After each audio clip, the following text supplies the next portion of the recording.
Message à caractère informatique. Message à caractère informatique.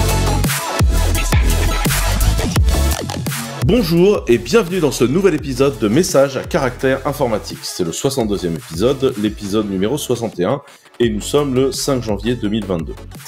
Bonne année. Voilà, donc comme ça c'est fait, et on vous souhaite à tous une bonne année, de la bonne santé et de la jolie technologie.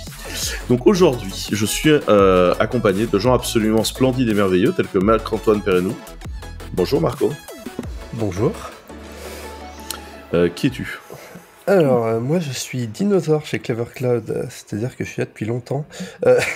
Et j'élève principalement des VM et j'essaye d'élever le moins de bugs possible, ou de les enlever quand ils traînent un peu trop par là. Nous avons également Julien Durillon.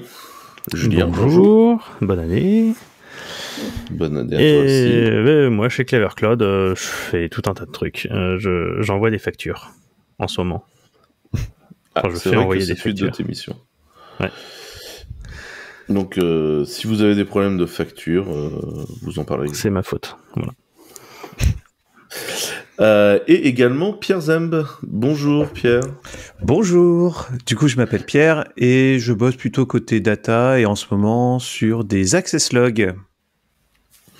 Oui, on est en train de retaper un peu la partie qu'on appelle observabilité chez nous, pour faire simple. Donc comme vous le voyez, il n'y a pas d'invité pour cet épisode. Alors la première raison, c'est que je l'ai organisé à l'arrache, mais aussi parce que, comme vous êtes en train de le pressentir, il s'agit d'un spécial kernel. On doit avoir un bon 3 kernels de retard, je pense. Et donc on s'est dit qu'on allait tous les tasser à ce moment-là. Donc on fait un peu de news et ensuite on dépile les histoires de kernel, si ça va à tout le monde. La première news très société, une class action contre Google et Apple, c'est ça ? Alors, en gros, l'idée c'est que c'est plutôt public comme info, mais Google paye Apple depuis un bon moment pour rester le moteur de recherche par défaut sur tous les devices d'Apple. Ils font pas ça que avec Apple d'ailleurs, hein. On sait qu'ils le faisaient notamment avec Firefox à une époque et tout. Sauf que là, Apple, c'est un des gros qui serait en capacité de faire leur propre moteur de recherche, qui pourrait venir en concurrence à celui de Google, comme Microsoft a fait avec Bing par exemple. Et du coup, Google, là, il paye des gros billets, on parle de plusieurs milliards de dollars, pour que Apple ne développe pas son propre concurrent en interne.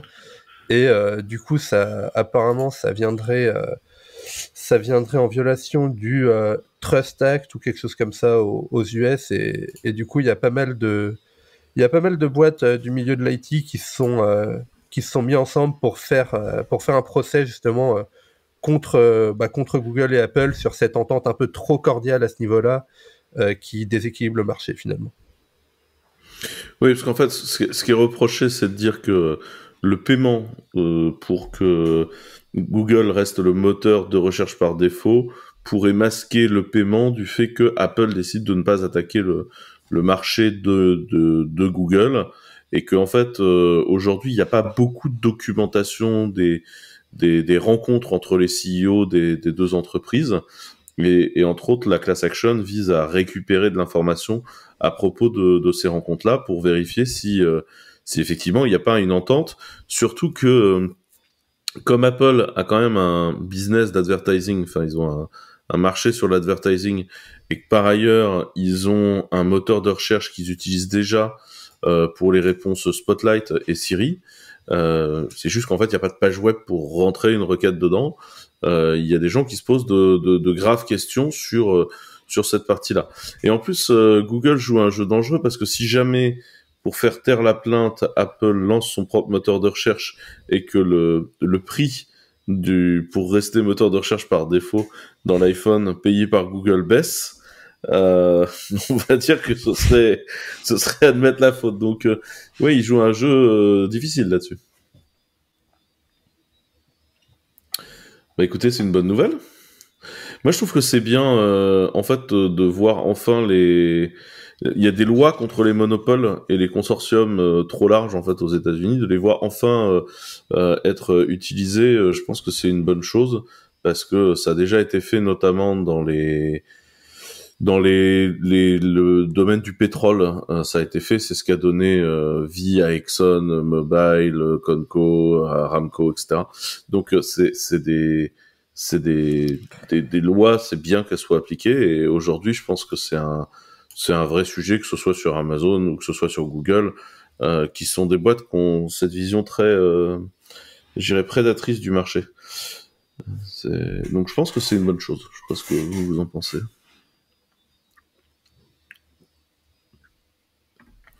Bon. En clair, Pas grand chose. On va voir comment ça évolue, quoi. Si ça va vraiment apporter des éléments de clarification. et ça va aussi pouvoir filer un peu de doc, parce qu'en fait, à chaque fois, dans ce genre de plainte, la documentation, en fait, elle est extraite de la plainte, et on se retrouve avec de la doc un peu juridique, ou des rencontres qui permettent de valider des choses, et en général, c'est assez intéressant. Il y a un compte Twitter, d'ailleurs, qui ressort régulièrement là, je sais plus, c'est Tech, Paper, je sais plus quoi.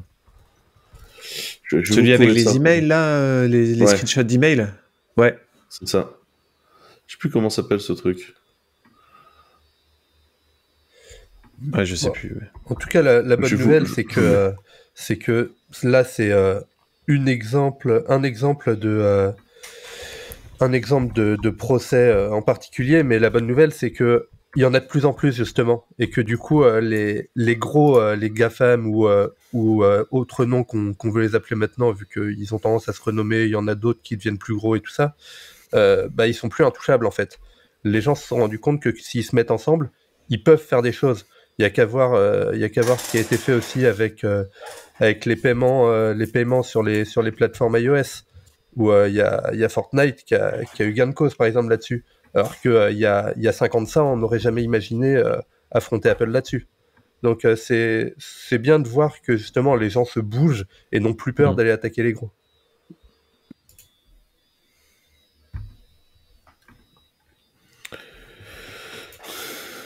Ok. Bon, bah parfait. Je vous ai mis le petit lien de Tech Email sur Twitter, c'est intéressant, et je pense que ça va nous livrer des choses, et je pense que par exemple, par ailleurs, la procureure spéciale Nella Khan, qui a été nommée par Biden, va peut-être permettre aussi de continuer à investiguer ces ententes déplorables entre les géants de la tech qui en fait font du mal au commerce international. News suivante, donc on est en plein CES. Du coup, il y a pas mal de news hardware. Donc, je vous rassure, je suis pas là pour vous parler des news hardware de style oui, il y a une nouvelle télé chez LG. Bon, ceci dit, il y a une nouvelle télé chez LG. Vous pouvez aller voir les nouvelles télés. Si vous avez envie de faire un très gros mur de télé que vous pouvez diviser à plusieurs et tout avec des télés magnifiques et de mettre 100 000 balles dans de la téloche, c'est possible. Ils ont des produits pour ça. Non, là, moi, je voulais vous parler d'une release assez importante de chez Intel autour de Mobileye. En fait, Mobileye, c'est une boîte israélienne que Intel a rachetée il y a 4 ou 5 ans, qui en fait fait des processeurs dédiés à la conduite autonome ou globalement au car en fait. Et là, ils ont sorti une grosse release à l'occasion du CES autour de leur nouveau proc. Et en fait, ce que j'ai trouvé très intéressant de constater, c'est que ces nouveaux processeurs, donc qui sont du coup poussés par Intel, parce que Mobileye est une telle technologie à 100%, en fait, c'est un SoC. Et si vous regardez attentivement dans le lien la tronche des SoC et ce qu'il y a dedans, c'est fou ce que ça fait penser à l'architecture d'un M1 quand même, dans lequel on aurait collé la RAM, le GPU, le Neural Engine, vous voyez ce que je veux dire, quoi. Et du coup, je trouve ça assez intéressant. Donc là, ça target vraiment le marché voiture, mais je sais pas jusqu'à quel point ça aurait pas du sens également dans un serveur, quoi. Bah, de toute façon, on sait bien que là, ça fait un peu trop longtemps qu'on reste sur les mêmes types d'architecture sur les serveurs. Et on sait bien que dans les 5-10 années à venir, grand max, le marché du serveur, il va totalement changer. Tout comme le marché du laptop est en train de changer actuellement. Et dans 10 ans, on n'aura plus les mêmes bécanes qu'actuellement. C'est toi qui es encore sur une bécane du passé. Moi, j'ai un Mac M1 Pro. Hein.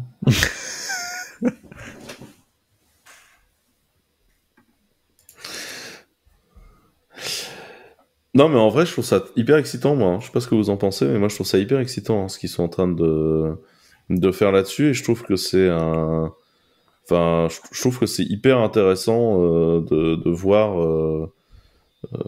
de voir ce truc-là avancer. Et enfin, je pense que ça peut être une des options pour Intel de proposer des choses intéressantes autour des SoC quand on voit ce que le SoC permet de gagner en perf dans certains cas, quoi. Voilà.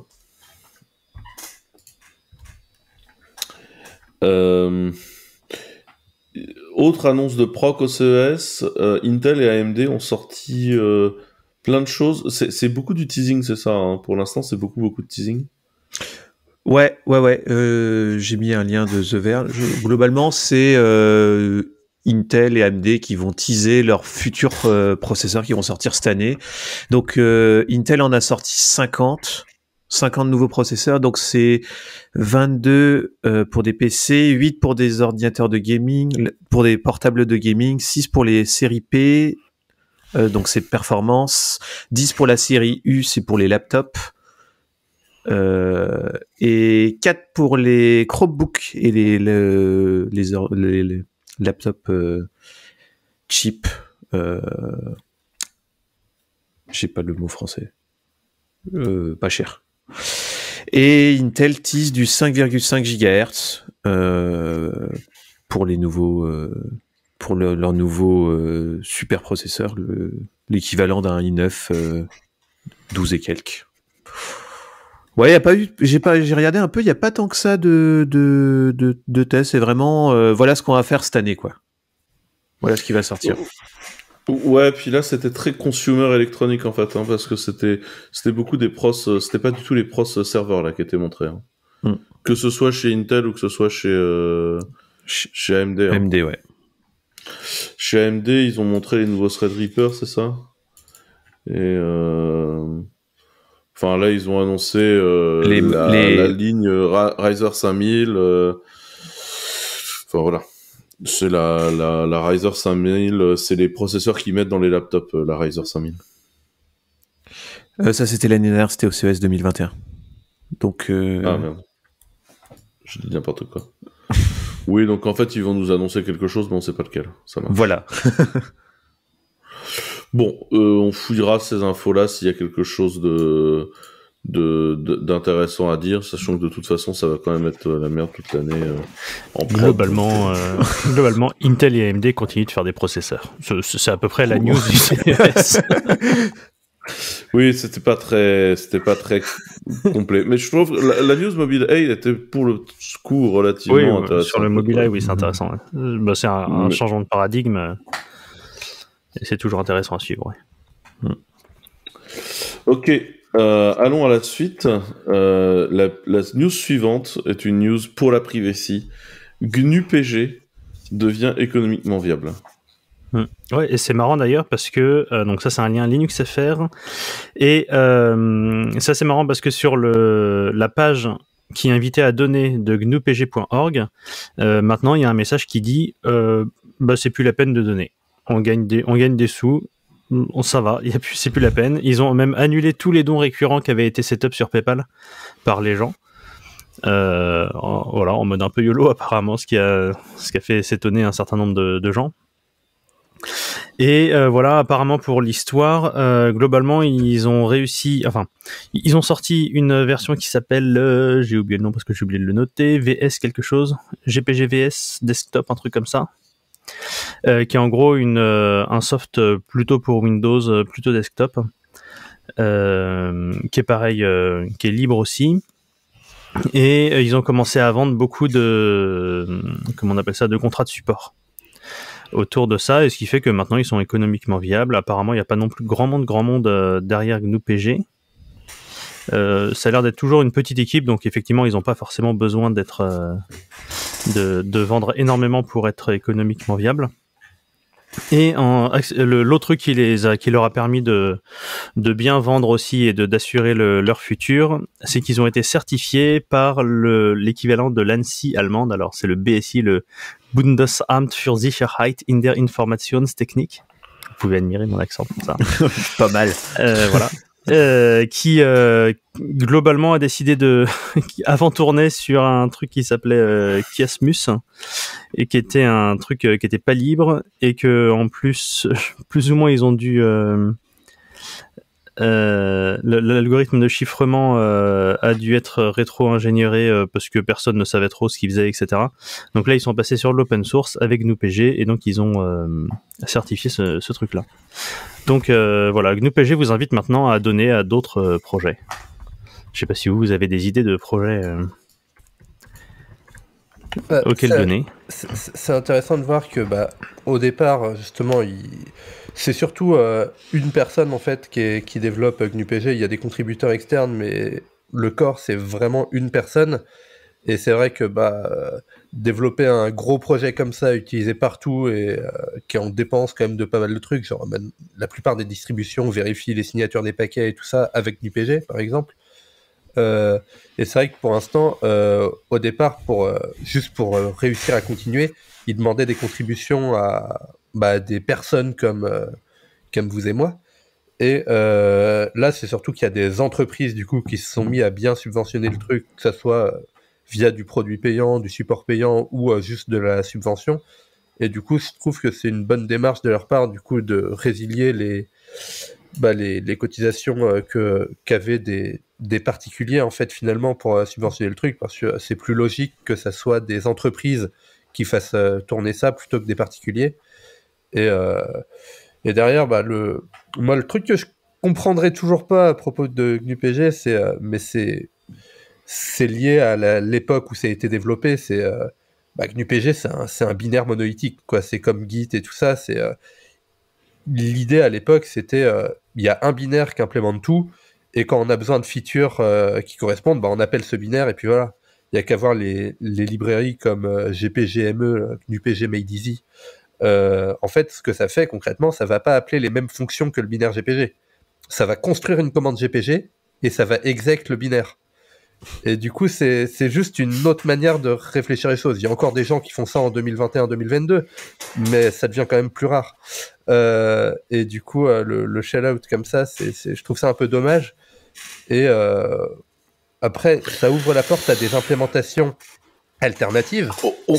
On connaît des gens qui font du shell-out dans du Rust. Tout à fait. Mais voilà, disons que s'il y avait une librairie fournie, enfin une bibliothèque fournie de base, il y aurait peut-être eu moins d'implémentation alternative, parce que la feature elle est là et on peut l'utiliser de façon simple et normale, ok. Là du coup le fait que ça soit pas le cas, dans le cas de Git par exemple, ça a apporté libgit 2, dans le cas de GNU-PG il y a plutôt récemment il y a Sequoia qui est apparu, qui est une implémentation en full Rust et du coup qui est une lib et qui fournit aussi des binaires, il me semble.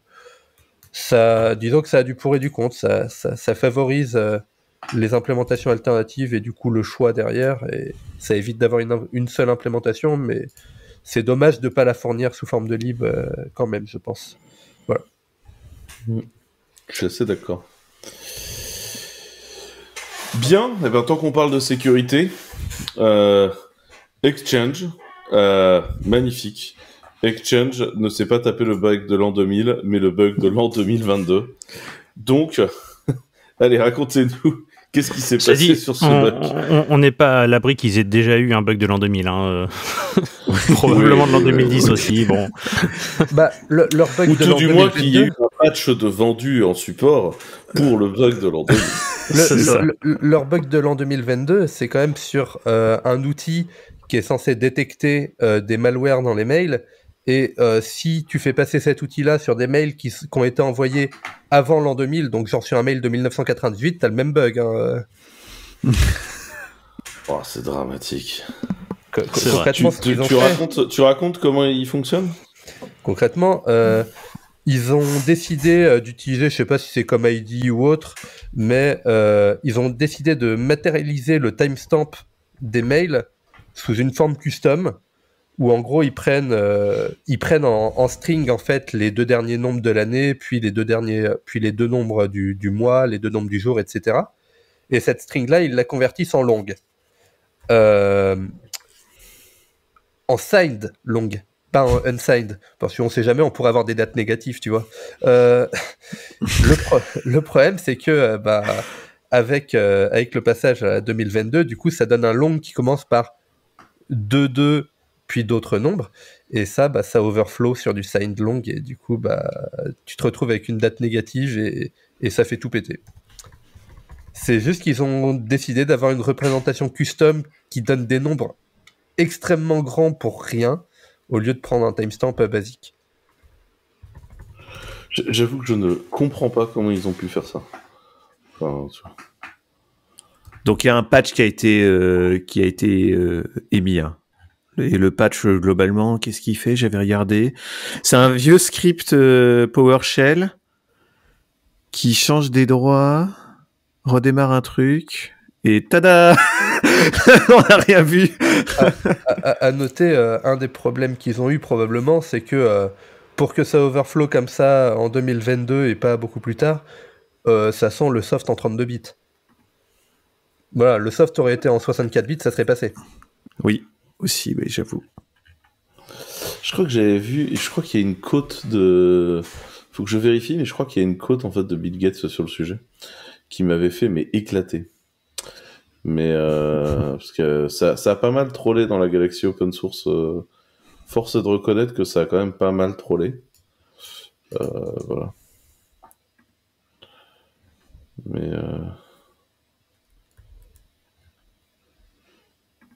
Mais quel drame. Bref. Écoutez, je vous le retrouverai quand jamais j'essaierai de vous mettre le lien, mais un truc genre dans la mailing list qui dit genre de toute façon le soft il sera décommissionné à ce moment-là, on n'a pas besoin de se poser de questions, quoi. Raté. Peut-être pour vous donner des nouvelles de Clever Cloud également, on a le plaisir de vous annoncer en ce début de nouvelle année des nouveaux arrivés dans la team Clever. Et à présent, nous avons un CTO chez Clever Cloud qui s'appelle Steven Leroux, que tu connais un peu, Pierre. Un peu, oui. Un petit peu. Donc vous l'avez déjà vu dans un message à caractère informatique, on se connaît depuis longtemps avec Steven, et c'est vrai que c'est un très grand plaisir qu'ils nous rejoignent pour faire avancer les sujets, parce que mine de rien on commence à être nombreux, et ça commence à être compliqué pour moi d'être présent sur les sujets au day-to-day, ce qui laissait des fois du flottement de mauvaise qualité. Et nous avons également Cédric qui nous a rejoint, Cédric Biron, qui nous a rejoint il y a quelques mois déjà, qui nous a rejoint là sur le poste de COO, donc il a été nommé COO, ça, c'est pareil, c'est un grand plaisir. Donc comme vous voyez, on continue à structurer la boîte, et on dépasse bientôt là les 30 chez Clever, et on continue à avancer et construire de belles équipes. Donc voilà, c'est des bonnes news. Et tant qu'on y est, on a 2 autres personnes qui nous ont rejoint aussi là en début de semaine.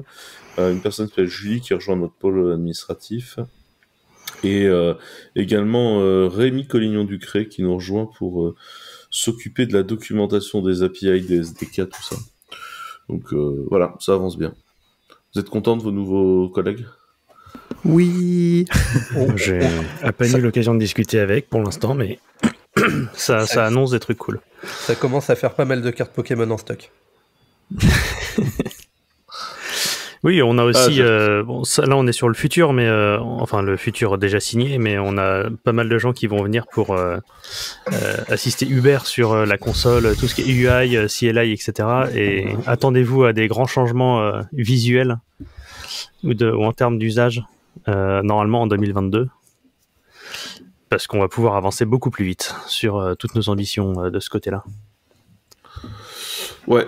J'ai enfin, il y a beaucoup de choses qui vont avancer chez Clever ces prochains temps, et vous pouvez vous attendre à voir passer beaucoup de choses. C'est très cool. En tout cas, je trouve que c'est très cool. Ok. Eh bien, je vous propose qu'on commence à discuter de kernel avec ce guide. Donc, c'est le lien d'un truc qui est The Linux Kernel Module Programming Guide. C'est un très beau guide dont la dernière mise à jour date du 28 décembre, donc on est sur quelque chose qui est maintenu, sur comment coder un kernel module pour le kernel. Qu'est-ce que c'est, à quoi ça ressemble, un Hello World très concret, comment le compiler. C'est vraiment un 101 de si j'avais envie de créer un kernel module, qu'est-ce que je ferais. Et j'ai trouvé que c'était hyper cool parce que c'est hyper didactique. Il est trop bien. Ouais, notamment ça repose bien les bases sur qu'est-ce que c'est /proc, comment ça fonctionne, qu'est-ce que c'est /sys, comment ça fonctionne, etc. Et notamment pas seulement comment ça fonctionne d'un point de vue utilisateur, mais comment ça fonctionne dans le kernel et comment du coup t'interagis, voire tu crées des choses là-dedans depuis le kernel. Du coup. Et c'est pour les nostalgiques qui auraient eu l'occasion de tester à l'époque, ça rappelle un peu le projet Eudiptula qu'avait lancé Greg Hartman, où en gros l'idée c'était justement une introduction pas à pas au développement de noyaux pour le kernel, mais qui fonctionnait en essayant de reproduire de façon presque ISO en fait les contributions au kernel upstream, c'est-à-dire que tu t'inscrivais, tu recevais l'exercice par mail, et derrière tu devais créer un patch dessus la dernière release du kernel, et tu devais envoyer le patch par email au bot de Diptula qui s'occupait de faire tourner la CI du kernel dessus et qui te retournait est-ce que tu avais réussi ou pas, et quand tu avais réussi, ça te retournait l'exercice suivant. Du coup, c'était très immersif, c'était super agréable. Au bout d'un moment, ils avaient trop d'utilisateurs, du coup, ça bouffait trop de ressources et, c'est ça, et ils ont shut down le truc, mais c'était super cool à l'époque, c'était une super initiative, je trouve, qu'ils avaient lancée. Et il t'envoyait les bons liens vers les docs. Il te donnait pas toutes les informations. À chaque fois, il te donnait juste le bon niveau d'information pour que tu passes un peu de temps à chercher. Il te donnait les bons liens pour trouver. Donc ça, c'était vraiment, vraiment cool. Et là, ce guide-là, par contre, il est beaucoup plus détaillé, quoi. C'est super bien fait. Ouais, donc la seule chose que je trouve triste dans ce guide, c'est qu'il n'y a pas la partie la partie en fait comment le faire avec Rust, comment faire le petit module avec Rust.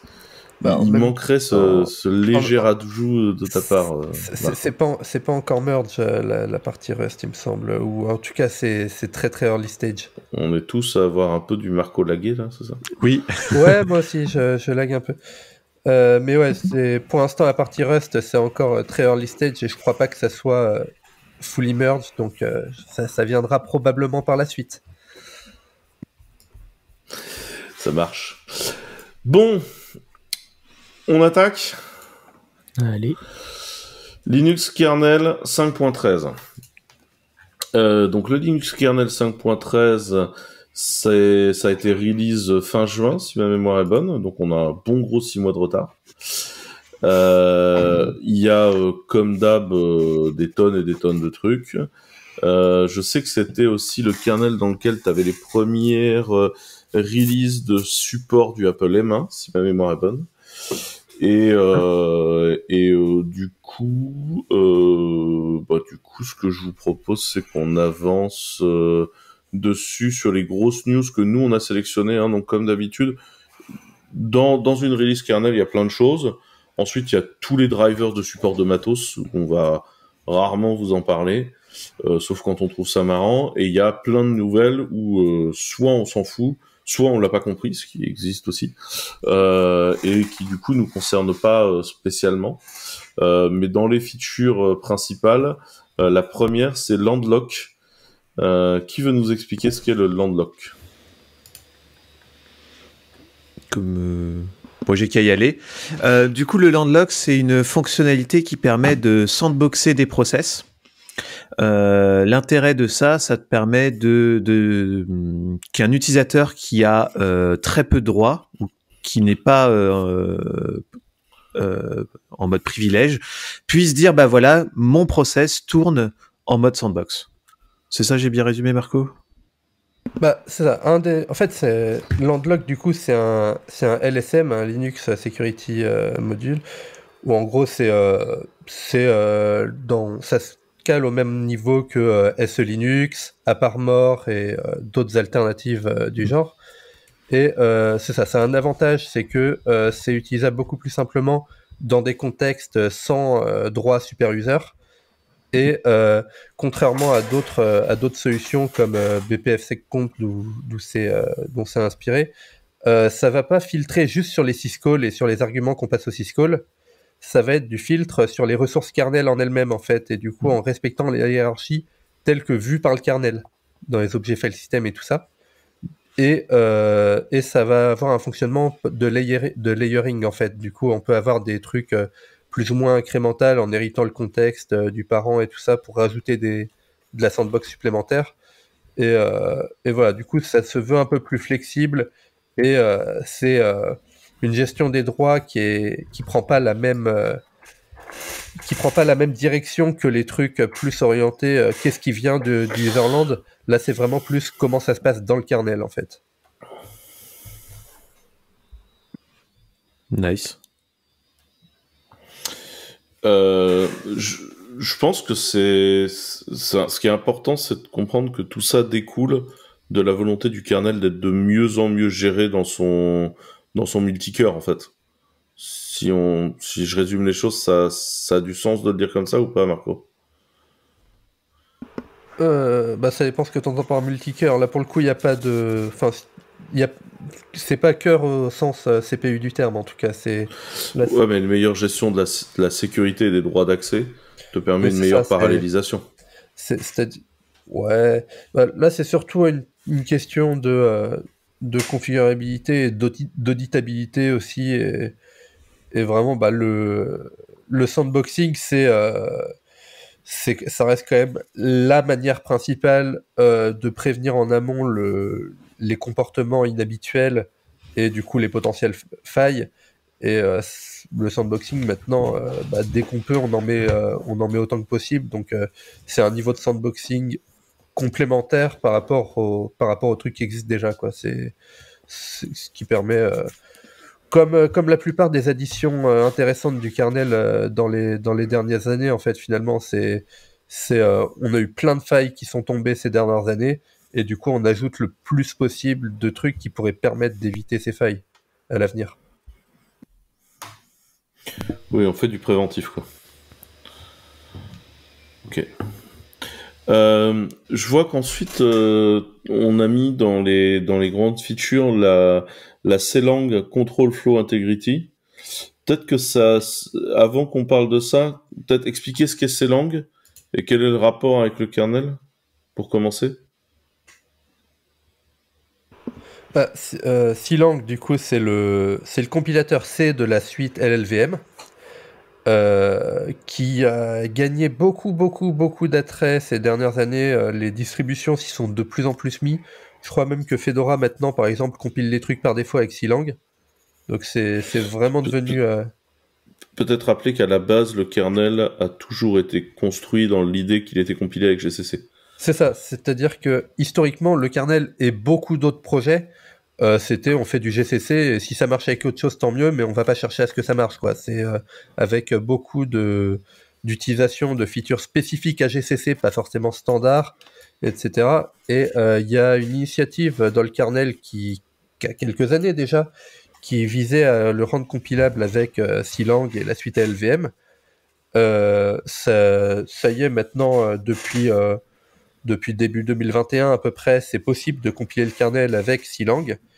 Et du coup, ça a ouvert un certain nombre de portes du coup, pour utiliser des features spécifiques à CLang aussi quand on l'utilise à la place de GCC, tout comme il y a des features spécifiques à GCC quand c'est lui qui est utilisé. Et ça a permis de moderniser plusieurs choses. Et du coup, en fait, progressivement, en apportant des nouvelles features avec CLang, on s'est rendu compte, mais en fait, c'est super cool comme feature, c'est dommage d'être passé à côté pendant aussi longtemps. Est-ce qu'on pourrait le faire aussi pour GCC ?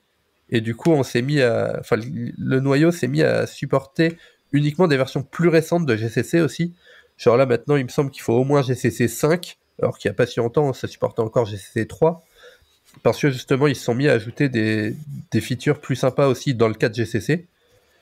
Et là, par exemple, il y a le support de LTO aussi qui a été ajouté au kernel récemment. Ça a donné lieu à beaucoup de discussions parce que Linus n'était pas trop parce que c'est un peu de la magie fait par le linker finalement pour économiser des codes pass et tout ça. C'est une passe d'optimisation supplémentaire au moment du link en fait qui essaye de supprimer des étapes supplémentaires pour que ça aille plus vite et ce genre de choses. Mais finalement, le gain de perf et de place était suffisamment intéressant pour que ça soit passé. Et après, du coup, maintenant, on a le Control Flow Integrity était déjà là, je crois, mais là, c'est le support pour ARM64 notamment qui a été ajouté. Et l'idée, c'est pareil, c'est toujours dans l'esprit de on va faire en sorte qu'il n'y ait pas une grosse faille qui sorte du jour au lendemain. Là, l'idée, c'est ça va essayer de détecter au runtime le plus possible des situations qui vont amener à des undefined behavior, qui sont donc des comportements qui n'ont pas de spécification et qui, du coup, ça peut dépendre du jour, de la date, de manière random, ça peut faire une chose ou une autre et on ne sait pas par avance ce que ça va faire.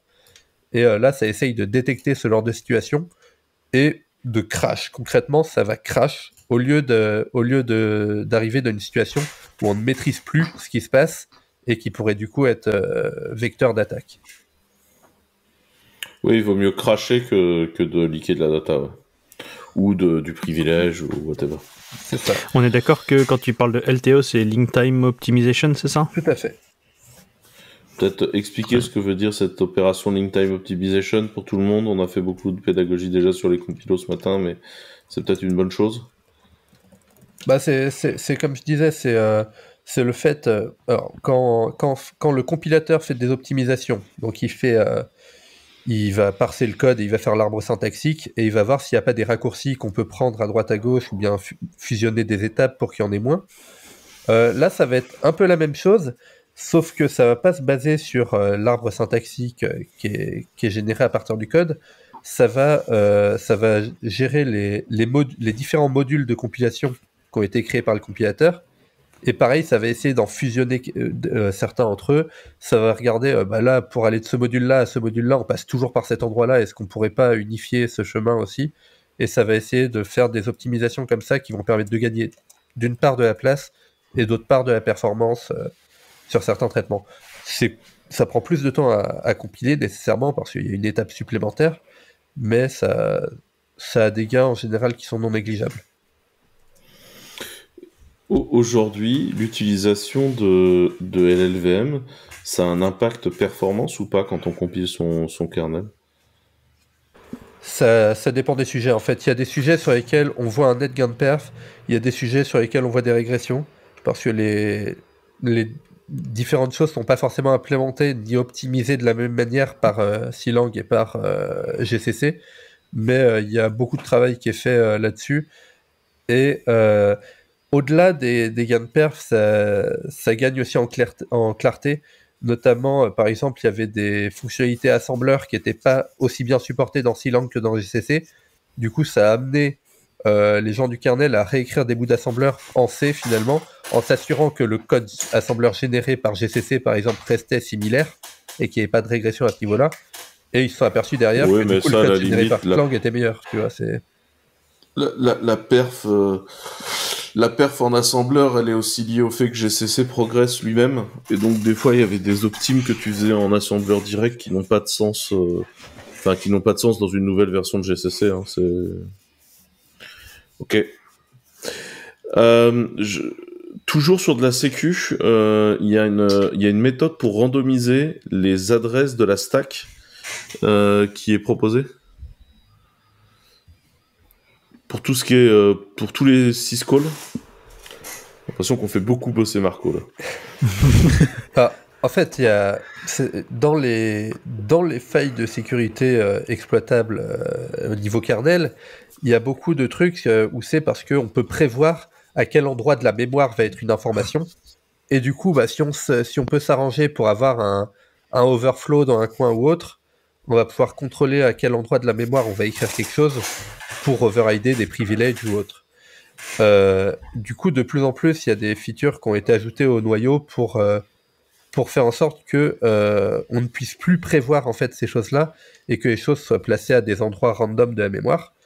Là, ça a été ajouté au niveau des syscalls, où en gros, par défaut, pour un syscall donné, en fonction du contexte, on va savoir comment vont être rangées les choses dans la RAM au niveau de la stack.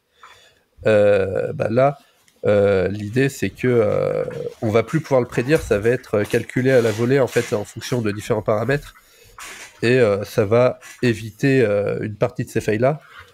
Ça vient avec du coup un gain de sécurité. Par contre, c'est vraiment destiné à des systèmes très très critiques niveau sécu et tout ça, et qui n'ont pas forcément besoin de perf oufissime, mais qui veulent vraiment privilégier la sécu sur les perfs, parce que pour le coup, c'est un coût en performance qui est clairement pas négligeable. Il y a un bon gain de sécu, mais il y a une grosse perte de perf avec ce genre d'outils. T'as un pourcentage J'ai pas de d'idée chiffre en tête, mais ouais, c'est un gain. Ça va être extrêmement variable en fonction de ton use case et du nombre de syscalls ça va que tu dépendre produis des et de ce que syscalls et tout c'est. ça, mais Ça marche. ça peut diviser tes perfs par 2 sans problème, quoi, tu vois. Ah oui, d'accord, oui. Ok. Ouais, mais ça peut avoir, à mon humble avis, beaucoup d'usage dans des use cases particuliers. Tu vois, je pense que ça peut avoir d'usage. Donc, comme on l'a dit, c'est aussi la première version du Apple M1 Support. Après, c'est la première version du Apple M1 Support. Vous utilisez pas le CPU dans son intégralité, dirons-nous. Hein. En clair, vous avez un Raspberry dans un M1 et tous les processeurs neuraux, le GPU, tout ça, vous en servez pas, quoi. Ouais, pour le moment, ça boot. C'est globalement ça boot. Et tu peux utiliser Freight Buffer avec du serial console. Je crois qu'à l'époque, je sais que ça a changé depuis parce qu'il y a des gens qui bossent dessus à fond, mais je crois qu'à l'époque, globalement, même l'USB, tu n'y avais pas accès, quoi. Enfin, oui, c'est ça. Pour l'instant. En 5.13, ouais, tu n'as pas l'USB, le PCI, le NVMe, enfin, t'as rien, quoi. Tu bootes. Le proc marche. Enfin, le petit morceau du proc, un petit morceau du proc marche. Tu as un Raspberry très rapide qui ne supporte pas USB dans ta machine. C'est bien. Mais c'est déjà pas mal, hein, parce que tu dois reverse engineering, il n'y a pas de dock pour ce genre de truc, hein. Oui, c'est ça. C'est ce qui me paraissait important, c'était d'introduire ça. En fait, la dock processeur d'Apple sur le M1 est, comment dire, inexistante, en fait. Hein. Ils l'ont probablement en interne, mais ils l'ont pas des masses libérées. Et donc, globalement, aujourd'hui, réimplémenter, par exemple, les fonctions GPU, en fait, faut faire du reverse engineering, regarder ce qui se passe dans le niveau des processeurs sous macOS, essayer de comprendre ce que chaque instruction veut dire pour être capable de réimplémenter un driver, pour être capable de faire fonctionner le GPU du M1 sous Linux. Donc c'est pour ça que le sujet est long. Par contre, c'est un sujet excitant, donc il y a pas mal de gens qui bossent dessus, et il y a un certain nombre de projets dédiés là-dessus, parce qu'il y a des gens qui s'amusent. Je sais pas très bien quelles pourraient être les applications concrètes et industrielles de tels travaux, mais voilà, il y a des gens qui bossent dessus en tout cas. Tu veux pas faire dual boot sur ton Mac, du coup?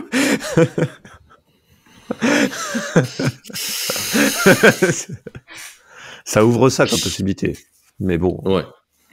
Dans un très long terme, on va dire. C'est le côté Apple, et moi je trouve ça très déceptif de la part d'Apple de procéder comme ça, parce que par contre, Apple a fait un produit qui est extrêmement excitant. J'ai trouvé le produit Apple extrêmement excitant au global. Dans le proc, hein. Enfin ça, par contre, c'est clair. News suivante, BPF Program can call Connect function. Je suppose que ça c'est plutôt pour Julius, c'est ça? Oui, donc alors petit rappel de ce que c'est que BPF, Berkeley Packet Filter de son petit nom, qui fait bien plus que ça maintenant. Si je dis pas de bêtises, c'est des programmes qui sont compilés, c'est un framework qui nous permet de compiler des petits programmes qui vont être exécutés normalement en kernel land avec des fonctionnalités très limitées, un scope très limité, mais globalement ça a été fait pour pouvoir faire plus rapidement du packet filtering, tu vois, enfin faire du, comment on appelle ça en français, du firewall. C'est pas du tout un mot français, mais c'est pas grave. Mais voilà, implémenter un firewall, implémenter des fonctions réseau, et puis ça va aussi plus loin. Voilà, en gros, ça peut s'exécuter en hook à certains syscalls, etc. pour des questions de sécurité, pour des choses comme ça, et c'est plus rapide forcément que les alternatives qui existaient avant, qui globalement s'exécutaient en userland, et donc forcément qui étaient moins rapides. Et là, en gros, on peut appeler des fonctions directement du kernel, alors que avant, en fait, un programme BPF, c'est vraiment un truc qu'on écrivait et qui fonctionnait vraiment en vase clos, c'est-à-dire c'est lancé dans une VM, un exécuteur, etc., un petit peu à part dans le kernel, et il y avait accès à rien d'autre, c'est-à-dire qu'on lui envoyait des données, et on appelait la fonction BPF en lui envoyant des données, et la fonction de BPF retournait quelque chose en faisant ses propres calculs, mais globalement elle pouvait pas sortir de la machine virtuelle. De la machine virtuelle. C'est une machine virtuelle, hein, c'est limite. Oui, c'est ça. Et donc voilà, donc c'était dans le sens JVM par exemple. Dans le sens JVM, ouais. Ouais, moi je parle dans le sens JVM. Ouais. Donc avant on pouvait pas sortir de là, et du coup on avait accès à un nombre assez limité de fonctions, et là en gros il y avait notamment un besoin de réutiliser certaines implémentations du kernel de gestion de la congestion TCP, et donc ils ont ajouté le fait de pouvoir appeler certaines fonctions du kernel directement depuis le programme BPF. Donc, ce qui rajoute pour le coup énormément de fonctionnalités au programme BPF qu'on peut faire. Ouais. Juste petite précision, une des contraintes notamment au niveau ce qu'on peut faire dans un programme BPF, c'est que un programme BPF il n'est pas Turing complet, il peut pas retourner en arrière. Il va forcément en avant, il peut sauter des instructions de manière conditionnelle, mais il ne pourra jamais revenir en arrière dans les instructions. Du coup, il est garanti de se terminer à un moment. Ouais. Ce qui fait que toutes les fonctions du kernel ne sont peut-être pas disponibles si on veut pouvoir garantir cette fonctionnalité-là. Le sujet suivant qui est intéressant, c'est dans les six groupes. Il y a maintenant une structure de données dite MISC, M-I-S-C, pour dire miscellaneous, c'est genre un peu n'importe quoi, c'est mettez votre truc à l'intérieur pour faire des six groupes sur des choses qu'on pourrait compter, quoi. Donc pour ceux qui se souviennent pas, les six groupes, c'est ce qu'on appelle les contrôle groupes. C'est quelque chose qui est fait pour limiter à des quotas l'utilisation de ressources par un namespace donné de processus. Voilà, c'est donner des quotas d'accès aux ressources avec des sujets plus ou moins successful là-dessus, parce qu'il y a des choses qui sont très très compliquées à limiter. Et là, l'idée, c'est plutôt de fournir, si j'ai bien compris, un framework, c'est ça, pour que un constructeur matériel dans son driver soit capable de fournir un modèle de six groupes. C'est ça le modèle ? En gros, les six groupes, ça permet de regrouper un set de processus et de lui appliquer des limites. Et l'idée, c'est il y a des six groupes prédéfinis pour contrôler la mémoire, les ressources CPU et tout ça. Là, ça va être des six groupes où on va pouvoir définir des règles custom, genre tu peux faire t'as un compteur qui est limité je sais pas à 256, et derrière dans ton programme quand tu vas faire des actions spécifiques, ça va incrémenter ce compteur ou le décrémenter, et si tu arrives à la limite, ça va fail comme n'importe quelle limite de mémoire ou autre du C-group, quoi. C'est juste que ça va être cantonné vraiment à des métriques que tu peux représenter sous la forme d'un compteur que tu vas pouvoir incrémenter ou décrémenter en monitorant ce qui se passe. Mais du coup, l'idée, c'est quand même que ce soit utilisé plutôt par les constructeurs de matériel pour fournir une intégration C-Group. Là, disons que c'est vraiment plus des trucs niches en mode, ouais, voilà, par exemple, dans un driver hardware, je veux pas avoir plus de 10 process connectés à cette feature spécifique du hardware ou ce genre de truc, tu vois. Ouais, enfin, ça pourrait avoir vachement de sens dans le cadre où aujourd'hui, de plus en plus de processeurs vont avoir des SoC et par exemple, on pourrait gérer l'accès au Neural Engine sur ta puce via ça, ou on pourrait imaginer mettre des C-groups sur la quantité de données que tu peux aller coller dans le fameux SGX d'Intel, tu sais, l'enclave sécurisée que tu aimes tant, Marc-Antoine. Tout à fait. Ouais, c'était une tentative de transition, c'est ça? C'est une très bonne transition, oui. Enfin, dans les parce que voilà, si, allons sur le SGX. Donc KVM SGX supporte. C'est ça, c'est dans les nouveautés de la version 5.13, nous avons aussi le support des enclaves SGX pour les guests KVM, où du coup les machines virtuelles qui tournent avec KVM peuvent avoir accès à leur petit bout de l'enclave SGX du serveur pour y stocker des données de façon très sécurisée. Donc non, mais c'est quand même une super bonne news parce que si tu veux aujourd'hui passer ce temps à vendre des CPU alors qu'on peut pas s'en servir d'un point de vue virtuel de certaines features, c'est un peu dommage vu la quantité de choses sur le serveur que tu fais dans une machine virtuelle de toute façon. Donc c'est quand même une bonne chose que ça a été fait.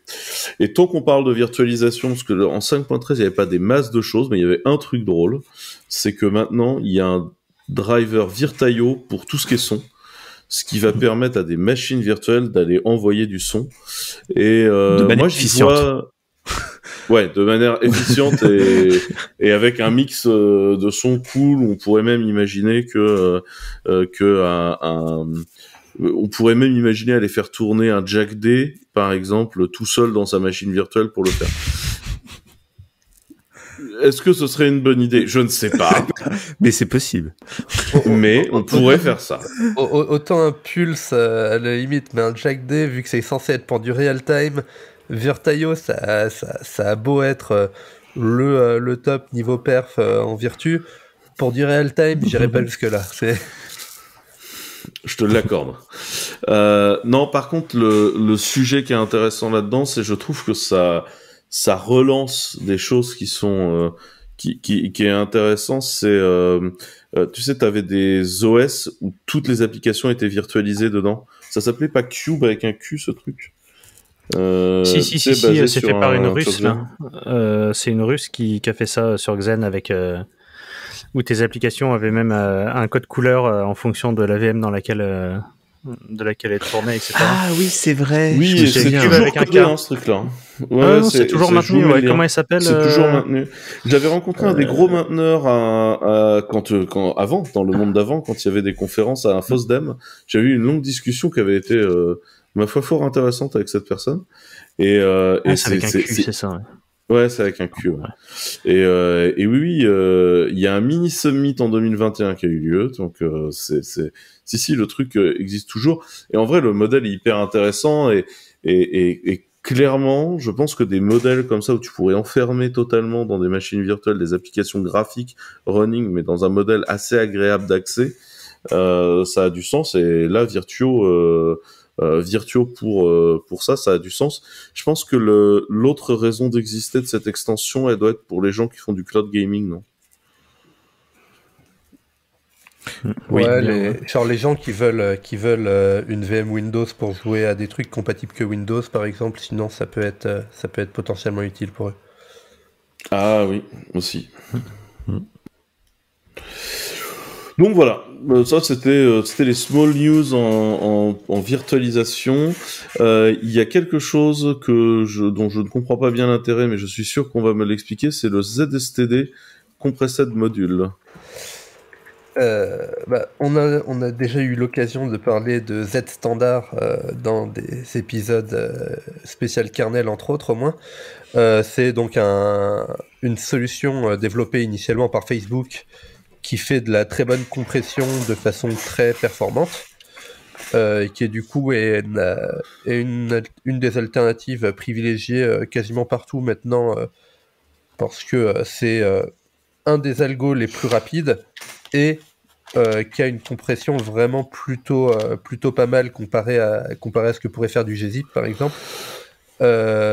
Et du coup, ça avait déjà été ajouté dans le noyau, notamment BetterFS supporte de compresser des données automatiquement avec. Il y avait eu le support des initrd compressés avec ZSTD aussi il y a pas si longtemps que ça. Et là, ils ont ajouté le support aussi du coup des modules compressés avec Z standard dans la 5.13, donc ce qui permet d'avoir des modules compressés plutôt pas trop mal, sans perdre trop de temps à faire la compression à la compile, et surtout la décompression, c'est presque comme si c'était de taille normale en fait, c'est comme si c'était pas compressé. L'algo est suffisamment performant pour ça. Du coup, ça fait du gain de place en fait. C'est principalement ça. En fait, les modules étaient déjà globalement compressés. Enfin, je sais pas si c'est par défaut, mais globalement, la plupart des gens compressent les modules pour gagner un peu de place quand même sur l'OS, notamment parce que on a quand même cette habitude d'avoir une partition du root qui parfois est assez petite et parfois on se rend compte qu'elle est trop petite quand on commence à essayer de stocker dessus des core dump de systemd. Et mais voilà, et en fait enfin voilà, et du coup on compressait déjà en fait les modules kernel la plupart du temps, sauf que là on vient juste cette fonctionnalité là vient juste d'ajouter des énormes perfs parce que le truc par défaut ça devait être du gzip. Bon, après il y avait du BZ2 souvent qui était utilisé, et voilà, du coup on gagne surtout des perfs quoi, parce que la compression était déjà plus ou moins là. Mais c'est bien de gagner des perfs, surtout vu que les processeurs nous ont fait perdre des perfs avec les failles et qu'on rajoute des trucs de sécurité qui nous font perdre aussi des perfs. On prend tout ce qu'on peut. On équilibre. Sinon, vous pouvez aussi compiler directement vos modules, les modules dont vous avez besoin dans votre kernel. Quand vous compilez votre kernel, ça vous évite d'avoir à gérer les modules du kernel. Sauf si vous avez ma carte Wi-Fi qui m'oblige à activer le support des modules et à compiler le module du Wi-Fi en module et non pas directement dans le kernel. Tu peux pas l'inclure ? Je peux pas l'inclure. Le microcode. Je peux l'inclure, mais que en tant que module. Je peux ne charger le Wi-Fi que en mode module. Non, c'est extrêmement bizarre. Tu peux l'inclure. Non, mais tu peux le compiler dedans, mais c'est juste qu'il marche pas. Si, d'accord. Si, tu peux. Il faut juste que tu dises à ton kernel d'embarquer le microcode aussi. Je le faisais, mais il y avait un bug. J'avais testé à l'époque où j'avais installé ce PC et non, je crois que c'était le PC d'avant. Mais bref, où j'avais, je sais pas, j'ai 200 lignes de doc perso où j'ai tout essayé, toutes les options, etc. Et le seul truc qui fonctionnait, c'était de le charger comme un module. Bref. Il y a un nouveau subsystème dans la partie network du kernel qui s'appelle le WWAN. Qui a mis cette news ? C'est moi. Non mais je t'en prie, explique. Qu'est-ce que le WWAN ? C'est le Wireless Wide Area Network. Concrètement c'est la 4G, la 5G, c'est le modem qui prend une carte SIM dans l'ordinateur du coup pour avoir du réseau mobile. Il s'était déjà supporté, mais de manière très j'expose un device de type console et le userland se connecte en mode port série et écrit des instructions port série dans le device. Pour l'instant, c'était en mode très très roots bas niveau comme ça. Et du coup, il y a des gens qui se sont dit ça serait bien d'avoir une surcouche pour unifier ça parce que les protocoles sont relativement homogénéisés maintenant entre les différents modems et compagnie. Du coup, ils ont décidé de créer un nouveau subsystème pour homogénéiser ça et pas avoir à réimplémenter tout à la mano dans tous les process userland pour la communication avec les modems. Et voilà, du coup, dans la 5.13, c'est vraiment juste la structure initiale du subsystème. À voir ce que ça va donner dans le futur, parce que ils avaient déjà essayé ça, notamment par exemple avec NFC par le passé. C'était Intel qui avait poussé ça.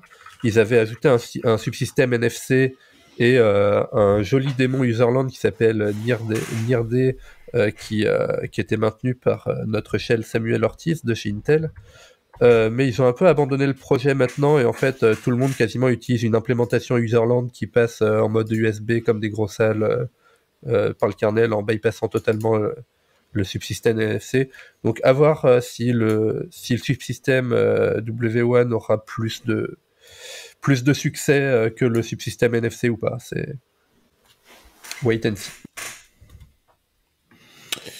Et sinon, toujours dans cette partie I.O., on a I.O. Uring qui a toujours des améliorations, et toujours des améliorations dans I.O. Uring. Qui a mis cette amélioration? C'est toi, Judy? Non. Il y a des améliorations dans I.O. Uring, je sais même pas ce que celle-là fait exactement.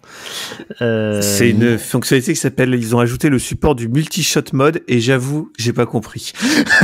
Pas compris. En gros, pour faire très simple de ce que je pense en avoir compris, pour l'instant, I.O. Uring, la manière dont ça fonctionne, c'est t'ajoutes une instruction à une queue, et derrière t'attends d'avoir la réponse sur une autre queue, comme ça de manière asynchrone.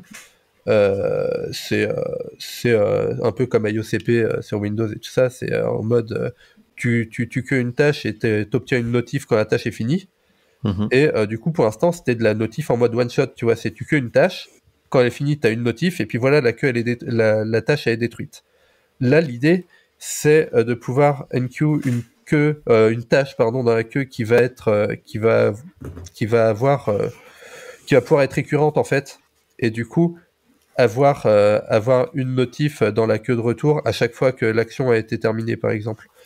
Ça peut être notamment, je crois qu'ils ont ajouté un fonctionnement de retry aussi pour tout ce qui est I.O. non bloquant. Du coup maintenant quand